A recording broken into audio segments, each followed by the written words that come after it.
کوئی سوئے گا اس پاک ماہ میں، کرنا مدد غریب جو مل جائے راہ میں، جتنا ہمارا اتنا تمہارا شان رمضان ہے، مومنوں کے دل کا اجالا شان رمضان، شان رمضان، شان رمضان، شان رمضان۔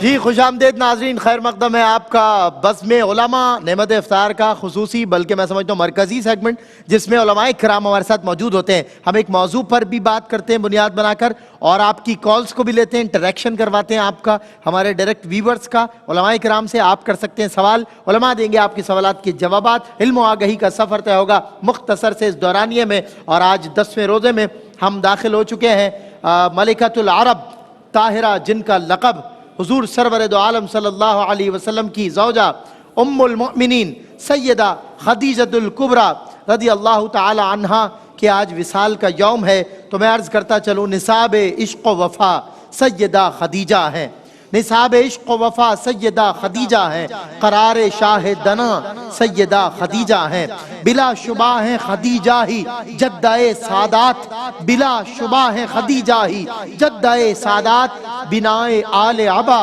سیدہ خدیجہ ہیں، اور لٹا دی دولتیں اسلام کی بقا کے لیے، لٹا دی دولتیں اسلام کی بقا کے لیے، معین دین ہدا سیدہ خدیجہ ہیں، قرار شاہ دنا سیدہ خدیجہ ہیں۔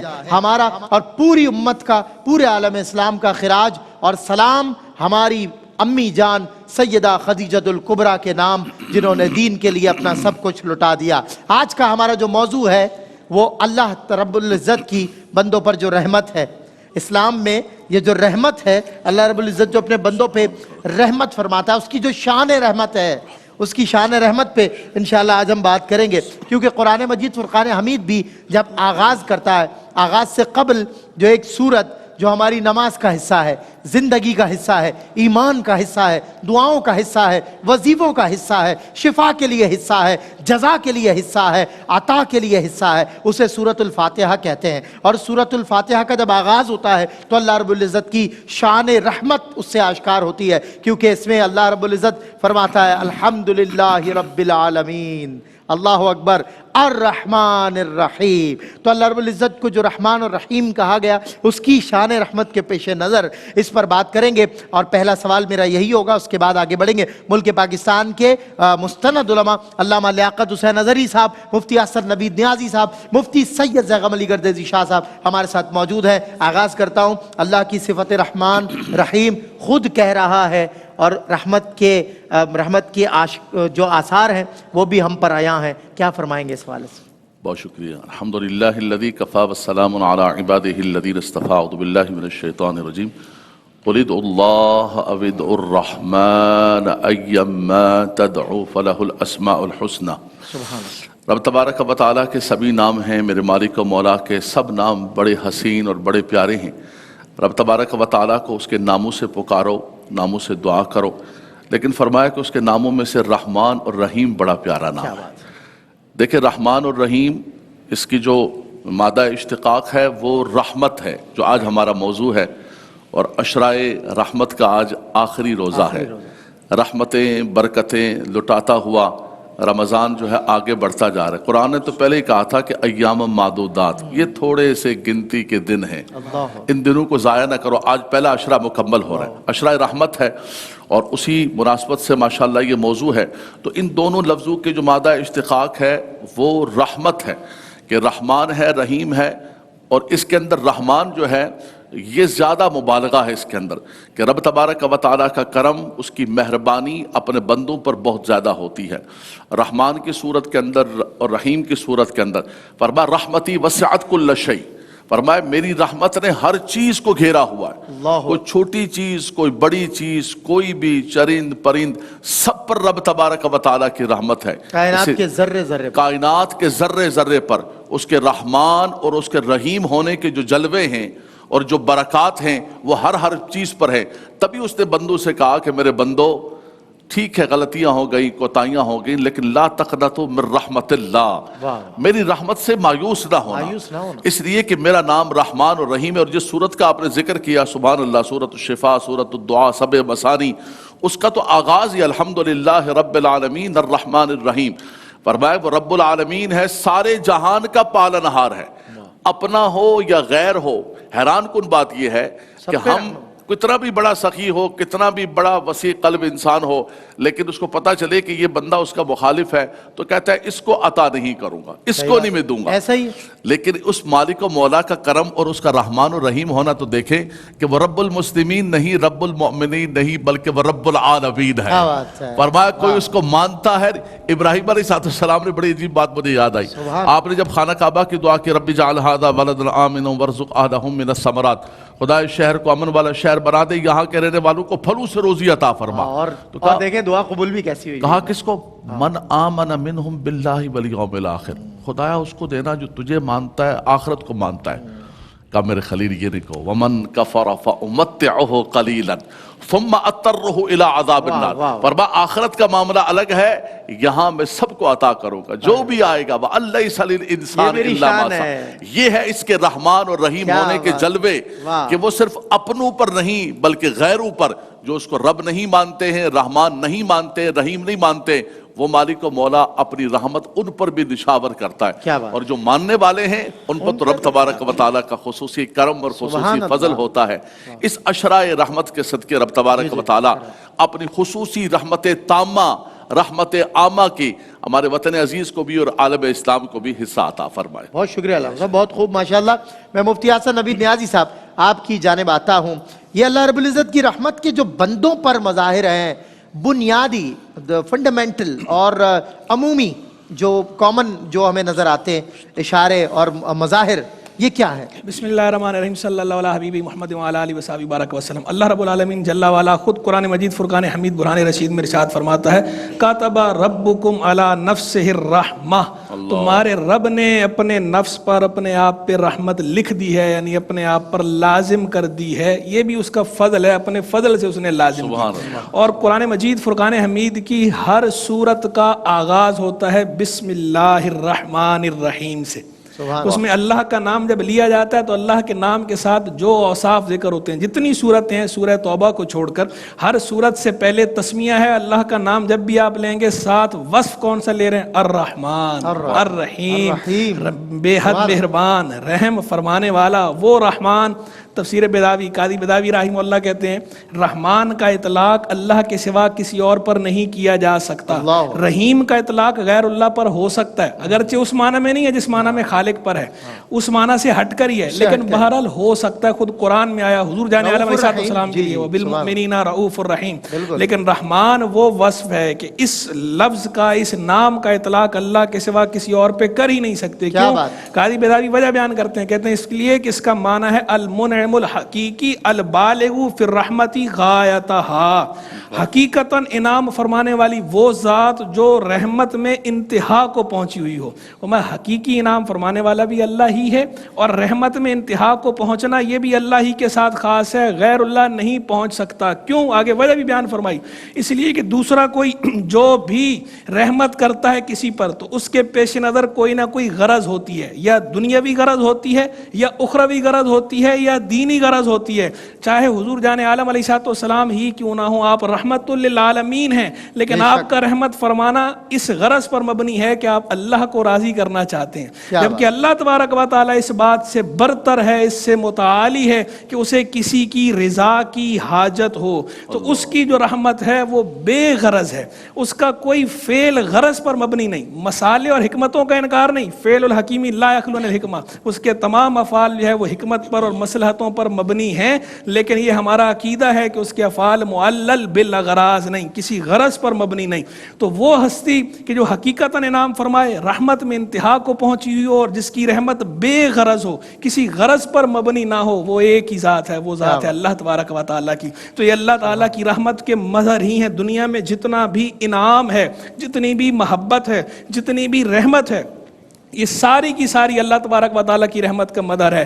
ماں کا بچوں کے ساتھ پیار کرنا، باپ کا اولاد پہ شفقت کرنا، بھائی بہنوں کا آپس میں پیار کرنا، زوجین کی باہمی الفت، یہ سب اللہ تبارک و تعالیٰ کی رحمت کے مظہر ہیں. اور اس رحمت کے مظہر ہیں جس کے بارے میں فرمایا کہ 100 حصے رکھے، 100 میں سے 99 حصے قیامت کے لیے رکھے ہیں. وہ ایک حصہ ہے جو سارا دنیا میں اللہ کی رحمت کا مظہر ہے. اس ایک حصے کی رحمت ایسی ہے کہ آپ جتنے رشتے دیکھیں سب رشتوں کے اندر جو رحمت رحمت کا لیول کیا ہوگا، کیا ہوگا جب وہاں ظاہر ہوگی. تو کیا وہ حدیث قدسی میں فرمایا انی حرمت الظلم علی نفسی وجعلته بینکم محرما فلا تظالموا، میں نے اپنے نفس پہ ظلم کو حرام کیا ہے اور تمہارے مابین بھی حرام کیا، تو تم آپس میں ظلم نہ کرو. آگے کیا فرمایا، یا عبادی کلکم دار الا من ہدیتہ فاستہدونی اہدکم، اے میرے بندو تم سارے گمراہ تھے سوا اس کے جسے میں نے ہدایت دی، مجھ سے ہدایت مانگو میں ہدایت دوں گا. یا عبادی کلکم جائع الا من اطعمتہ فاستطعمونی اطعمکم، اے میرے بندو تم سارے بھوکے ہو سوا اس کے جسے میں کھلاؤں تو مجھ سے مانگو میں تمہیں کھلاؤں گا. یا عبادی کلکم عار الا من کسوتہ فاستکسونی اکسوکم، اے میرے بندو تم سب برہنہ تھے سوا اس کے جسے میں نے کپڑا پہنایا، جسے میں نے پوشاک دی، تو مجھ سے کپڑا مانگو میں تمہیں کپڑا پہناؤں گا. آخری بات یا اسی حدیث کا آخری حصہ جو ہے، یا عباد انکم تخطئون باللیل والنہار وانا اغفر الذنوب جميعا، اے میرے بندو تم دن رات خطائیں کرتے ہو اور میں تمہارے سارے گناہ بخش دوں گا. فاستغفرونی اغفر لکم، تو مجھ سے مغفرت مانگو میں تمہیں معاف فرما دوں گا. کیا بات ہے، سبحان اللہ، کیا خوبصورت حدیث، ماشاءاللہ، کیا بات. ہاں کالرز ہیں ہمارے ساتھ، انہیں شامل کرتے ہیں. السلام علیکم. وعلیکم السلام ورحمۃ اللہ وبرکاتہ. سر میرا سوال یہ ہے جی کیا سوال؟ کہ نمازی کے آگے سے کتنے فاصلے سے بندہ گزر سکتا ہے؟ آگے کوئی چیز بے شک نہ پڑی ہو لیکن فاصلہ کتنا تقریبا؟ بتا دیتے ہیں آپ کو. ایک اور کالر ہمارے ساتھ ہیں. السلام علیکم. جی السلام علیکم. جی میرا سوال یہ ہے کہ میری ایک بہن معذور ہے. کیا؟ میری ایک بہن معذور ہے اور وہ ساتھ پہ بیٹھتی ہے اور میری ماما اس کو سنبھالتی ہے، کیا یہ صحیح ہے؟ صحیح بتاتے آپ. چلیں ایک اور کالر ہمارے ساتھ ہیں. السلام علیکم. Next please. وعلیکم السلام ورحمۃ اللہ وبرکاتہ.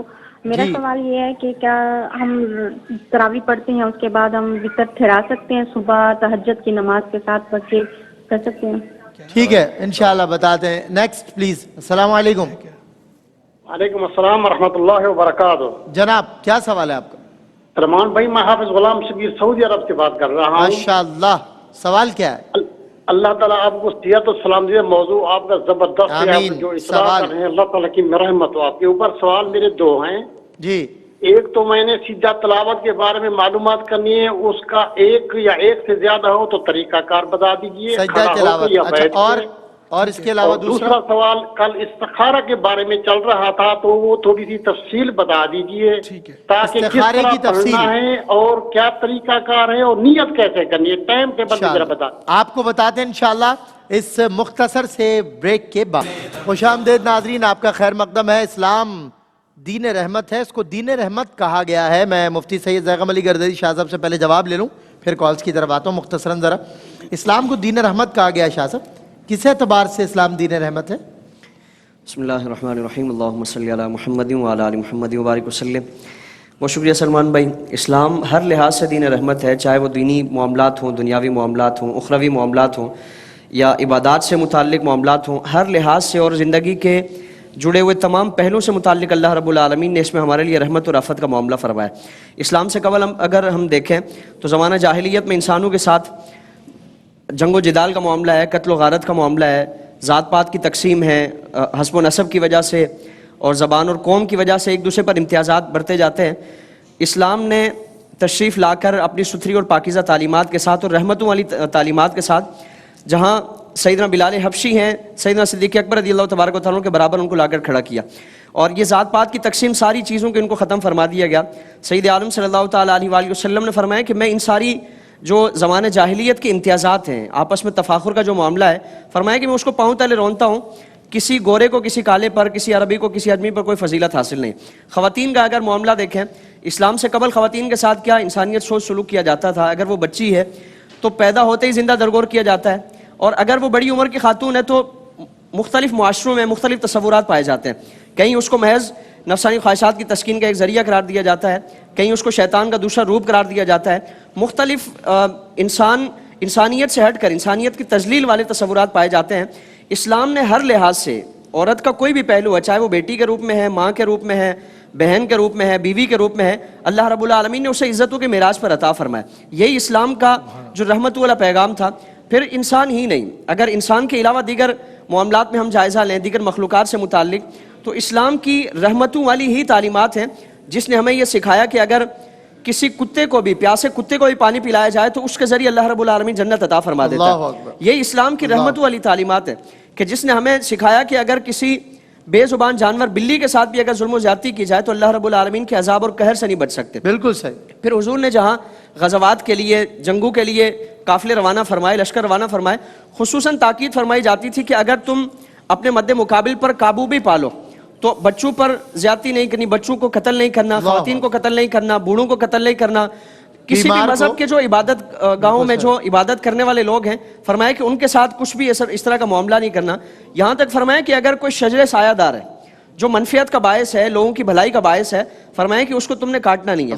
اگر تر گھاس ہے، فرمایا کہ اس کو اکھیڑنا نہیں ہے. یعنی ہماری زندگی سے جڑے ہوئے جتنے معاملات ہیں، اسلام جو مذہب بھیجنے والا ہے وہ اللہ رب العالمین رحمان الرحیم صفات کا حامل، پھر جو اس مذہب کو لانے والے ہیں وہ رحمت للعالمین ہیں، اور جو مذہب کا ایک ماخذ ہے، مصدر ہے، مرجع ہے، وہ اللہ رب العالمین نے رحمت اور ہدایت کے لیے اللہ رب العالمین نے نازل فرمایا. تو ہر پہلو سے، ہر لحاظ سے اللہ رب العالمین نے اسلام کو ہمارے لیے رحمت کا باعث. دیکھیں اسلام، آپ نے کیا خوبصورت بات، جنگ و جدل کے حوالے سے بھی جو احکامات رسول اللہ نے نازل فرمائے. ورنہ یہاں تو علامہ صاحب ہم نے تو یہی سنا ہے everything is fair in love and war, جبکہ اسلام یہ کہتا ہے just fair is fair in love and war, یعنی کہ اس کی بھی اسٹریٹجی ہے کہ جنگ میں بھی رحمت ہے دوسروں کے لیے مخالف. لیکن وار میں تھوڑی سی تفصیل ہے، وار میں تھوڑی سی تفصیل ہے. الحرب وار میں، اسلام میں الحرب خدا جنگ چال بازی کا نام ہے. تو ویسے دھوکہ دینا منع ہے، لیکن جنگ کے اندر وار اسٹریٹجی کی طور پر دھوکہ دینا یا چال اختیار کرنا اس کی اجازت ہے. ہاں نہیں، میں اس طرف تو جا ہی نہیں رہا تھا، میں تو بس وہ آپ نے صحیح فرمایا، ایک جہت یہ بھی ہے، لیکن میں بتا رہا تھا کہ دیکھیں اس میں بھی بوڑھوں پر رحم، بچوں پر ظلم نہیں. اور جبکہ وار کرنے والوں نے جتنے فلاسفرز ہیں انہوں نے کہا بھائی جنگ میں ظلم نہیں دیکھنا ہے، ظلم ہی کرنا ہے تو جیتنا ہے، یعنی ایوری تھنگ از فیئر. بہرحال اللہ تعالیٰ ہمارا حامی و ناصر ہو. اسلام اللہ نے ہمیں عطا فرمایا، اس کی قدر بھی عطا فرمائے. کالرز ہمارے ساتھ ہیں. السلام علیکم. جی السلام علیکم. جی کیا سوال ہے؟ سوال ہے کہ نماز جنازہ کے لیے لوگ کھڑے ہوتے ہیں جی، اس کا آگے والدہ بھی یا والد بھی ہے، اس پر نماز جنازہ نہیں آتی. کیا کہہ رہے ہیں؟ نماز جنازہ کے لیے لوگ کھڑے ہوتے ہیں؟ نماز جنازہ کے لیے لوگ کھڑے ہوتے ہیں نا جی، والد یا والدہ بھی آگے پڑا ہوتا ہے، اس کی میت پڑی ہوتی ہے، اس کو نماز جنازہ نہیں آتی. امام کہتا ہے اس کو نماز جنازہ نہیں آتی. آپ اور پڑھ لیں، اس کے بارے میں کیا آپ کی بات سمجھ نہیں پا رہے ہم. امام کہتا ہے جنازہ کی نماز نہیں آتی اسے، کس کو؟ میت کے ولی کو. اچھا نماز نہیں آتی، جس کو جو کھڑا ہوا ہے نماز جنازہ پڑھا رہے ہیں اسے نماز جنازہ نہیں آتی. جو اس کا ولی ہوتا ہے نا پیچھے اس کا ولی اچھا ولی کو نہیں آتی. تو پھر جائیے انشاءاللہ بتاتے ہیں. ایک اور کال ہمارے ساتھ. السلام علیکم. وعلیکم السلام. جی کیا سوال؟ میرا علماء کرام سے سوال ہے، اسلام میں صدقہ فطر کی بنیادی وجہ کیا ہے؟ جی کیا کہہ رہے ہیں؟ اسلام میں صدقہ فطر کی بنیادی وجہ کیا ہے؟ صدقہ فطر کی بنیادی وجہ کیا ہے بتاتے ہیں انشاءاللہ. ایک اور کالر. نیکسٹ. السلام علیکم. السلام علیکم. وعلیکم السلام. جی کیا سوال ہے آپ کا؟ میرا سوال ہے کہ جو پڑھی جاتی ہے، کیا نام ہے، بھول گئی ہوں. کیا پڑھی جاتی ہے؟ آپ کو یاد نہیں ہے؟ کیا جو میں یاد کرتا تھا وہ مشورہ کر رہی ہیں، وقت نہیں ہے. Next collar. جی السلام علیکم. السلام علیکم. ہلو. السلام علیکم. وعلیکم السلام. کیا سوال ہے آپ کا؟ میرا سوال یہ ہے کہ میں نے پچھلے سال پوچھا تھا کہ میں نے 4 سال کی نماز قضا میں نے پڑھی تھی، پھر وہ نیازی صاحب نے کہا کہ نہیں یہ کہنا ہے کہ پہلی ہے یا آخری. اب میں دوہرا رہی ہوں وہ 4 سال کی نمازیں.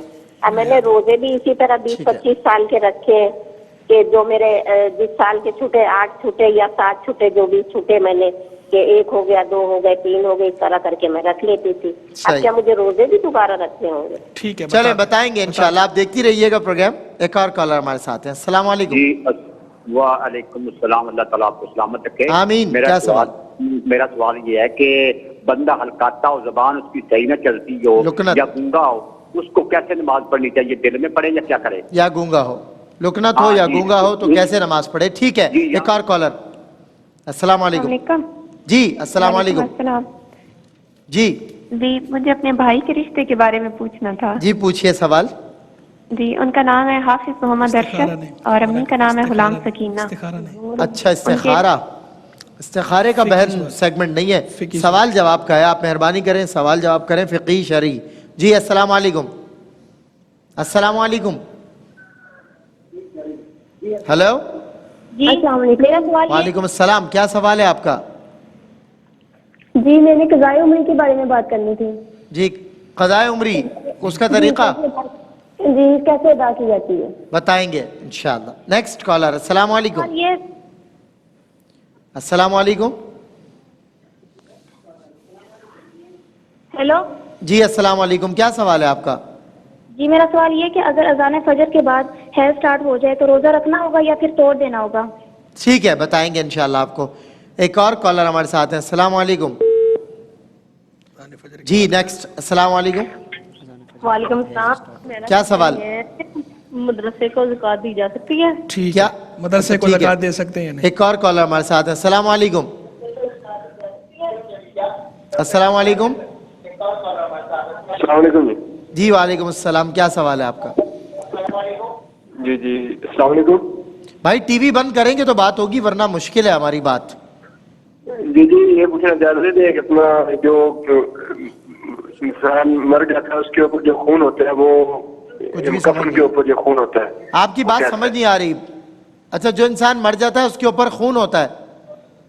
جی جی کفن کے اوپر وہ ہوتا ہے تو اس پہ کیا ہے؟ کفن کے اوپر خون ہوتا ہے. ٹھیک، کفن کے اوپر جو خون ہوتا ہے اس پہ کیا حکم ہے؟ ٹھیک ہے انشاءاللہ. Next caller. السلام علیکم. السلام علیکم. وعلیکم السلام. کیا سوال ہے آپ کا؟ بھائی میں اجتماعی دعائیں جو جنازے کے بعد پڑھتے ہیں، اجتماعی دعا نماز کے بعد پڑھتے ہیں، جنازے کے بعد پڑھتے ہیں، ٹھیک ہے، جو اجتماعی دعا ہم کرتے ہیں جی اس کے متعلق میں پوچھنا چاہ رہا تھا کہ وہ اس کو حوالے سے مجھے اس کا کیا حکم ہے بتائیں گے انشاءاللہ. آپ کو بتاتے ہیں. جی نیکسٹ کالر. السلام علیکم. وعلیکم السلام. کیا میرا سوال یہ ہے کہ اگر کسی کو قرآن مجید کے رموز و قاف اور تجوید کے بارے میں زیادہ علم نہ ہو تو ایسے میں قرآن پاک پڑھنا یعنی کہ وہ گناہ گار ہو رہا ہے، مجھ سے گناہ مل رہا ہے، پلیز رہنمائی فرمائیے گا. قرآن کے رموز و اوقاف نہ پتا ہو تو اس حوالے سے ٹھیک ہے بتائیں گے انشاءاللہ. جی نیکسٹ. السلام علیکم. وعلیکم السلام، اللہ تعالیٰ آپ کو سلامت رکھے. میرا سوال یہ ہے جی کہ اولاد آج کل جو 2-4 بچے ہو جاتے ہیں، بندہ باہر چلا جاتا ہے یا مزدوری کرتا ہے، اس کے وہ تو اپنا خون پسینے کمائی سے اپنے بچوں کو پالتا ہے، بعد میں ماں جو ہے وہ ان کو مطلب پارٹی بنا لیتی ہے، ان کو مارتی ہے، خود بچوں سے بھی بدتمیزی کراتی ہے، بچوں سے بھی مرواتی ہے. تو کیا ان کے لیے کیا حکم ہوگا؟ ہاں صحیح ہے. ٹھیک ہے چلیں. السلام علیکم. وعلیکم السلام. میرا سوال آپ سے یہ ہے کہ مجھے رمضان میں امی نے بولا ہے کہ مجھے دوپہر میں روٹی بنا دو اور میں نے رمضان کی وجہ سے نہیں بنا کے دی. کیا میں گناہگار نہیں ہوئی؟ اور دوسرے دن بھی بولا ہے کہ میں نے نہیں بنا کے دی. اس کے لیے روزے آپ کو رمضان میں روزے میں کہا کہ روٹی بنا کے دو، آپ نے نہیں بنا کے دی تو آپ گناہگار تو نہیں ہوئی. والدہ کی اطاعت نہ کرنے. چلیں وہ تو یہ بتا دیں گے لیکن آپ کیوں میری بہن کیوں نہیں بنا کے دی؟ بنا کے دیتی. امی نے کہا ہے تو ماننا چاہیے. چلیں ایک اور کالر. السلام علیکم. السلام علیکم. جی کیا سوال ہے آپ کا؟ جی میں فیصلہ آباد سے بول رہا ہوں. جی کیا سوال ہے آپ کا؟ جی فیصلہ آباد سے بول رہا ہوں. جی میرے بھائی آپ ٹی وی دیکھتے رہو گے یار، آپ بات کر لو. Next caller. السلام علیکم. وعلیکم السلام بھائی. جی کیا سوال ہے آپ کا؟ میرا آپ سے سوال یہ ہے کہ اگر کسی نے قرآن پاک کے سجدے شروع سے دیے ہی نہ ہوں اور اس کی عمر تقریباً 40-45 سال ہو گئی ہے تو کیا وہ اللہ تعالیٰ کی نظروں میں گناہ گار ہوگا؟ اور اب وہ سجدے دینا شروع کر رہا ہے تو پچھلے سجدوں کا اب کیا کرے وہ؟ اچھا ٹھیک ہے انشاءاللہ بتائیں گے آپ کو. ایک اور کالر ہمارے ساتھ ہیں. السلام علیکم. وعلیکم السلام. جناب کیا سوال ہے آپ کا؟ میرا سوال یہ ہے کہ میں اگر وضو کیا ہو تو اپنا خاوند ہاتھ لگا دے تو پھر وضو رہ جاتا ہے؟ ٹھیک ہے صحیح. ایک اور کالر ہے. السلام علیکم.